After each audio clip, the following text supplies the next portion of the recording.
Buhari's government failed because the president thought he could lead by giving orders. Shonola Olumense.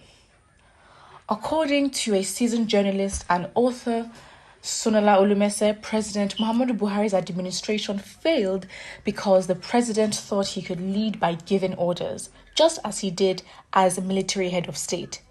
The remarks were made by Olumese on Sunday while answering questions for the online interview program 90 Minutes Africa, which is hosted by Chido Onuma and Nigerian-American journalist Rodolphe Okonkwo. In the 2015 election, President Goodluck Jonathan, who many Nigerians accused of corruption, was defeated by Buhari.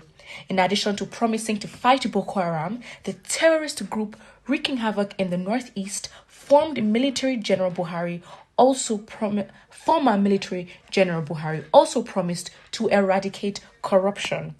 But many Nigerians believed that these promises had hardly been kept after 7 years had passed and only 1 year remained in his term.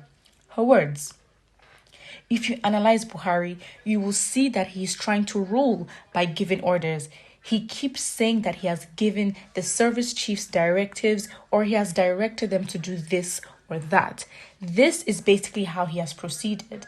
But in a democratic system, it doesn't work that way.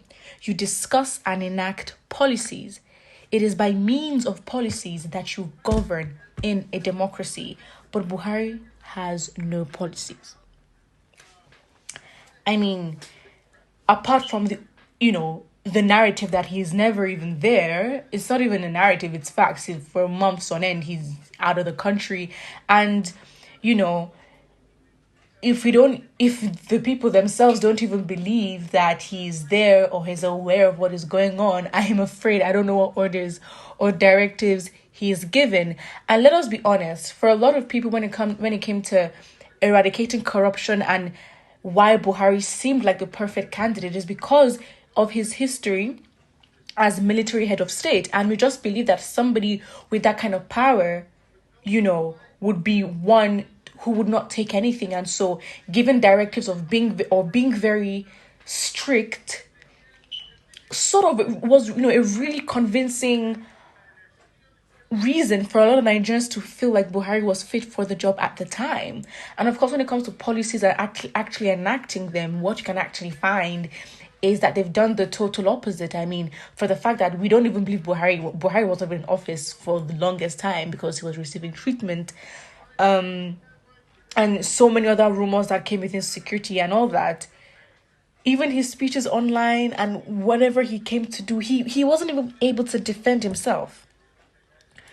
So I don't think, the government just failed because he thought he could give orders, but really the people around him as well, they were making very bad decisions. I mean, who called the order in Lagos State for, Yensas, which was a pretty big moment for Nigeria's history under Buhari's regime. I said regime. I mean, literally, it literally was that, to be honest. And so, if anything, it proved that Buhari's administration failed just beyond him thinking he could give orders. He didn't do anything. We can't say he did anything. There's no concrete proof because him giving orders gives the idea or gives the idea that he actually tried and took a step to fix or even approach any issue that came to him. But no. In fact, we can even make proof that with the orders that he gave or he did give or that were under his approval led to more corruption and death of his own citizens that he was meant to serve. So, yeah.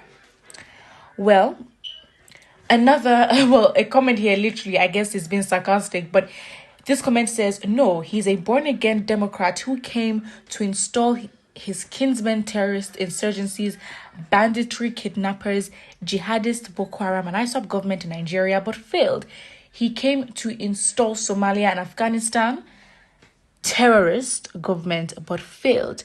Nigerians should appreciate and celebrate Bola Ahmed Aswaju, who now wants to install Kashim Shettima as Islamic president to complete the agenda that Buhari started. I mean, this is all typed in capital letters, but at the end of the day,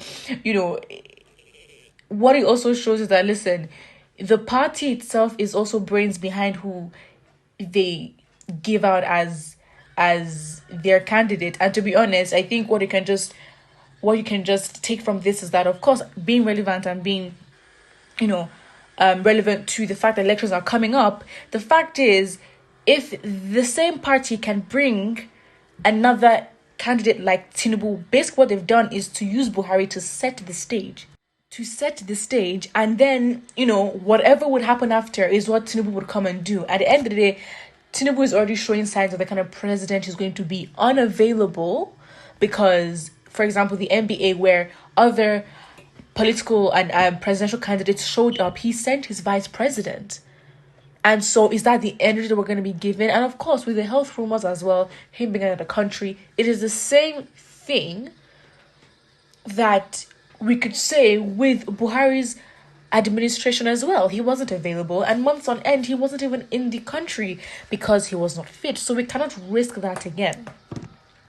Buhari did not come with the right motive. There is no way he could succeed and wanted to get land from the south to his brothers through Ruga. Well, talking about policies, you could say that his policies were definitely biased and very much against the fact that it's actually a federal nation, the fact that they're different states and each state is governed in its own way because it has governors, and because it's a federal republic, the fact is each state can have their own laws and it will be different from the way a law is enacted or interpretation, or even the law itself can be different to how it is in another state. So for him to believe that Ruga would be just giving out land, because then you have to argue then who owns the land if the government then owns the land, but the fact is you're giving it to them for free. But then it's coming at a time where you wouldn't respond to the killings and the atrocities being committed by herdsmen at the time, but at the same time you want to give them more land to infiltrate spaces in the south, or land in the south that is not theirs, in fact even owned land by individuals, and still causing havoc. So of course Ruga in itself, okay fine, you can say that was under his rule, but the fact is that in itself as a policy, you can't say that it is fair or justifiable in any means to just favor one, not just one group, but one profession, if you can call it that. Put what you think about this in the comment section below, and don't forget to like and subscribe.